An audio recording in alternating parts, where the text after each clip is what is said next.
Hi అండి, welcome to Sravanthi kitchen secrets. మన వీడియోలో ఫస్ట్ టైం చూసిన వాళ్ళైతే ప్లీజ్ లైక్ చేయండి, షేర్ చేయండి, సబ్స్క్రైబ్ చేయండి ఫ్రెండ్స్. పక్కనే ఉన్న బెల్ ఐకాన్ క్లిక్ చేస్తే ఆల్ అనే మార్క్ వస్తుంది. మార్క్ రాగానే అక్కడ క్లిక్ చేస్తే మనం వీడియో పెట్టగానే మీకైతే నోటిఫికేషన్ వస్తుంది, చూడడానికి వీలుగా ఉంటుందండి. ఈరోజు చాలా సింపుల్గా అయితే మటన్ పులావ్ ఎలా చేసుకోవాలో చూద్దాం రండి. ఈ రంజాన్కి అయితే మటన్ పులావ్ చేసేసుకున్నాము. మీరేం చేసుకున్నారు స్పెషల్లో కామెంట్లో తెలియచేయండి.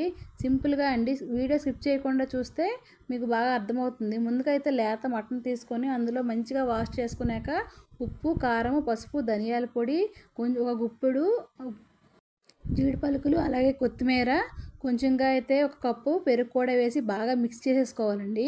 మంచిగా మిక్స్ చేసేసుకొని అందులో చికెన్ మసాలా, మటన్ మసాలా కూడా వేసేసుకోవాలి. వేసుకొని మంచిగా మిక్స్ చేసుకొని ఓవర్ నైట్ సోక్ చేస్తే చాలా బాగుంటుందండి.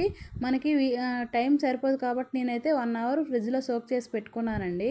ఇప్పుడైతే ఒక తపాలా తీసుకొని అందులో ఒక 4 స్పూన్లు నెయ్యి, కొంచెంగా ఆయిల్ వేసుకొని మిక్స్ చేసుకొని హోల్ గరం మసాలా వేసేయాలండి. అవి మంచిగా ఫ్రై అయ్యాకైతే ఒక పెద్ద 2 ఉల్లిపాయలు సన్నని చీలికలు చేసి అవి వేసి మంచిగా వేయించుకోవాలి.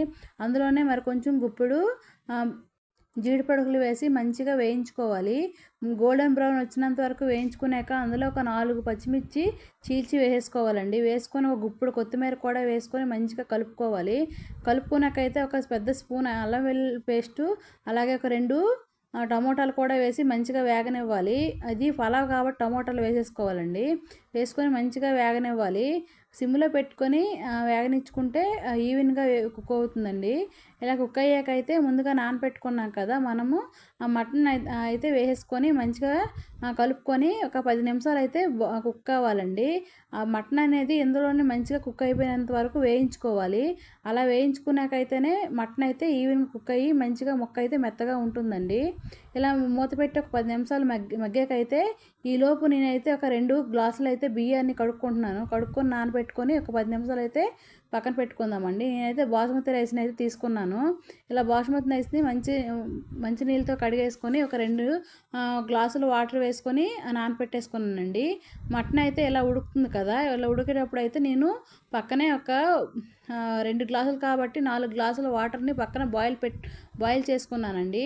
చేసుకున్న వాటర్ని అయితే మటన్లో వేసేసుకొని ముందుగా నానబెట్టుకున్న బాస్మతి రైస్ని కూడా వేసి మంచిగా ఎక్కువ కలిపితే బాస్మతి రైస్ అయితే విరిగిపోతుంది కాబట్టి మంచిగా నెమ్మదిగా కలుపుకొని మూత పెట్టేయాలండి. ఇగోండి, మూత పెడితే ఇలా కుక్ అవుతుంది కదా. ఇప్పుడు మీడియం ఫ్లేమ్లో నుంచి సిమ్లోకి టర్న్ చేసుకొని అందులో కొంచెంగా కొత్తిమీర, అలాగే కొంచెం నెయ్యి కూడా వేసేసుకొని మూత పెట్టి ఒక 10 నిమిషాలు అయితే లో ఫ్లేమ్లో మగ్గించుకోవాలండి. మగ్గించుకుంటే మనకి వేడి మటన్ బిర్యానీ అయితే రెడీ అయిపోతుందండి. ఈ వీడియో నచ్చితే ప్లీజ్ లైక్ చేయండి, షేర్ చేయండి, సబ్స్క్రైబ్ చేయండి ఫ్రెండ్స్. మీ ఫ్రెండ్స్ అండ్ ఫ్యామిలీకి అయితే షేర్ చేయండి. లైక్ అయితే ఒకటి ఇచ్చేయండి, మాకు సపోర్ట్ చేసినట్టు ఉంటుంది. ఇదిగోండి, బిర్యానీ అయితే చాలా బాగా వచ్చిందండి. నేను ఫస్ట్ టైం చేసిన చాలా బాగా కుదిరిందండి. ఇలా పొడి రైస్ వచ్చింది.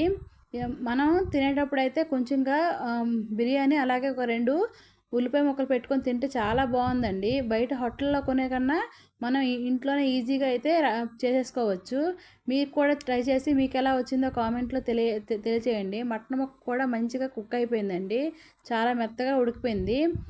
ఇలా ఒకసారి ట్రై చేస్తే మనం బయట కొనే రెస్టారెంట్లకు అయితే వెళ్ళాల్సిన అవసరం లేకుండా ఉంటుందండి. ఈ వీడియోని ఇస్తే ప్లీజ్ లైక్ చేయండి, షేర్ చేయండి, సబ్స్క్రైబ్ చేయండి ఫ్రెండ్స్.